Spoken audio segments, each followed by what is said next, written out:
From the moment he was born, Boris Kipriyanovich was different. He spoke his first words at just 2 weeks old.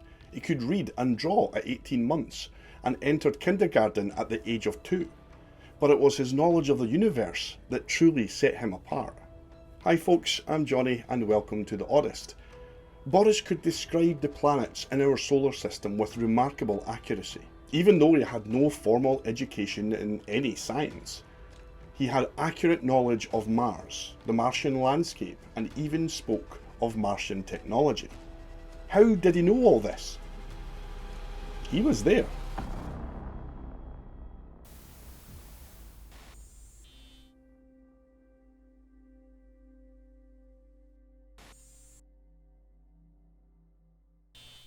Unlike typical infants who struggle to support their own heads until reaching 2 to 4 months of age, Boris Kipriyanovich defied the norm by holding his head up at just 2 weeks old. Though small in stature, this early display of strength marked the onset of a series of extraordinary talents that unfolded as Boris grew older. Born in 1996 in Russia, Boris's uniqueness became evident when he began speaking mere weeks after birth. At 18 months old, he already possessed the skills to read and draw, prompting his entrance into kindergarten at the tender age of 2. In this classroom, his advanced abilities and rapid learning astonished teachers and set him apart from his peers. What set Boris apart even further was his inexplicable knowledge of the universe. Without any formal education on space or physics, he demonstrated a profound understanding of the stars, planets and constellations and more. Experts hailed him as a young child prodigy for his extraordinary knowledge. When Boris turned 7, an ordinary camping trip with his parents and the family friends took an unexpected turn. Despite his appearance in a typical kid's attire, t-shirt and baseball cap, Boris had an extraordinary story to tell. Requesting the attention of the adult companions, he asked them to keep their mouths closed and their ears open. Although initially dismissed, Boris's persistence eventually captivated the group, and the campsite fell into a hushed silence, ready to hear the tale he deemed important to share. They thought they were about to hear a child's campfire story. Little did they know what Boris was about to tell them would change their lives and potentially affect the entire planet. Having successfully captured the attention of the adults at the campsite, Boris stunned everyone with a revelation far beyond the scope of ordinary campfire tales. Instead of a typical horror story, Boris claimed that he hailed from Mars and was on a mission to save the world. Contrary to the initial disbelief, Boris emphasised that despite his Martian origins, he had been reborn on Earth, sharing the label human with everyone else. Boris was not alone in this cosmic lineage. Collectively, these extraterrestrial beings that are reborn on Earth refer to themselves as the indigo children. While their assertions seemed implausible at first, a growing number of believers began to accept their extraordinary narrative.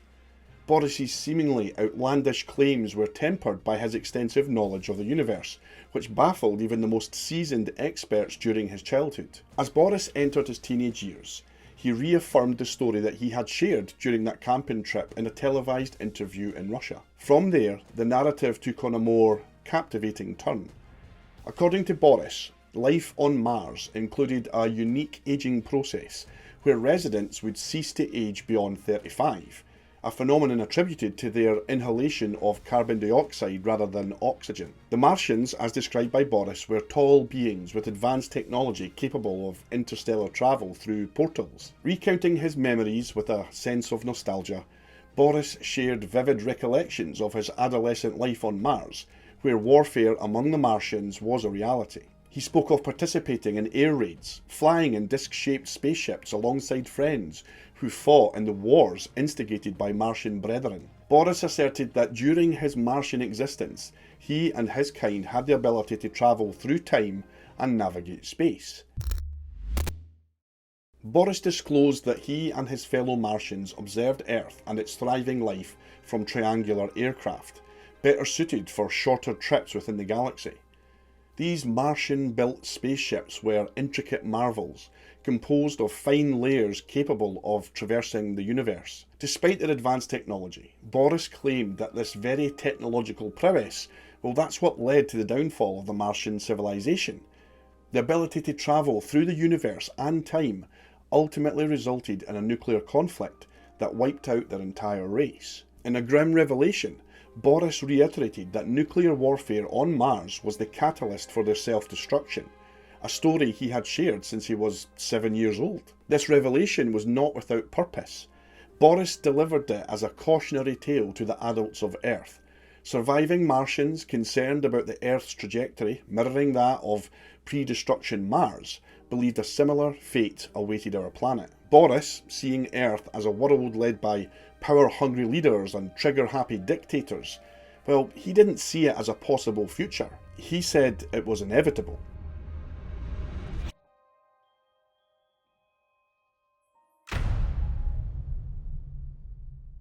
Despite all the gloom, Boris offered a glimmer of hope, claiming that while Earth and Mars might share a similar fate, there was still time to alter our course and save ourselves. However, his proposed solution delved into the weird, a belief that opening the Great Sphinx of Giza, whose Arabic name translates to the Father of Dread, or the Terrifying One, could drastically change our fate. According to Boris, the opening mechanism lies just behind the Sphinx's ear, though he admitted uncertainty about how to unlock it. In addition to the Sphinx, Boris indicated that the pyramids of Giza contained secrets beyond imagination, raising questions about ancient knowledge or alien technology. While these claims might be dismissed as the ramblings of a young sci-fi enthusiast, in 2017, more than a decade after Boris first shared this story, experts began investigating the Great Pyramid of Giza using proprietary technology. Surprisingly, their discoveries lent an unexpected degree of credibility to Boris's insistence that something important lay hidden within this ancient structure. The scientists, armed with imaging technology, embarked on a quest to explore the mysteries within these pyramids. To their astonishment, the new technology revealed a colossal void stretching 100 feet in length, resembling a snake-like structure situated above the Grand Gallery inside the pyramid's core. While this discovery was groundbreaking, its purpose and potential contents remained a mystery. The ancient civilization that constructed these marvels surely had a reason for creating such voids, but the answers to these questions, well, have yet to be uncovered. Boris, despite regularly appearing in interviews as he grew older, he has not offered his perspective on the mysteries uncovered within the pyramids. Speculation regarding its origin and purpose is abundant, with one popular theory suggesting it may have once housed a spaceship from Mars, capable of interstellar travel. As Boris continued to share his story, opinions on his claims became increasingly divided, with some embracing his narrative wholeheartedly and others approaching it with intense skepticism. Regardless of one's stance on Boris's tale, the intrigue surrounding his Mars story and his warnings about a potential nuclear future for Earth warrant some attention. Currently, the resources to definitively confirm or refute his claims, well, they don't exist.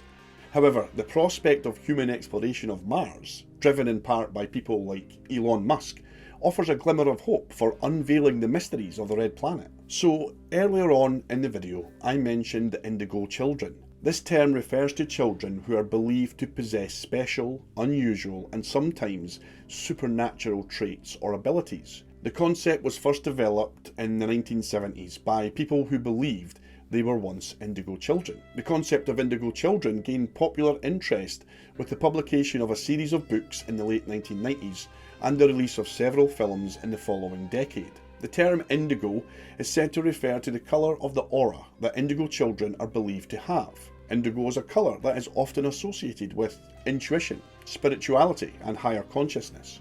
Some of the traits that are commonly attributed to indigo children include high intuition and sensitivity, strong sense of justice and compassion, creative and independent thinkers, rebels and non-conformists prone to addictions and self-destructive behaviour, easily bored and restless, craving for meaningful relationships, believing in the existence of angels, spirits, and other non-physical beings. There is no scientific evidence to support the existence of indigo children.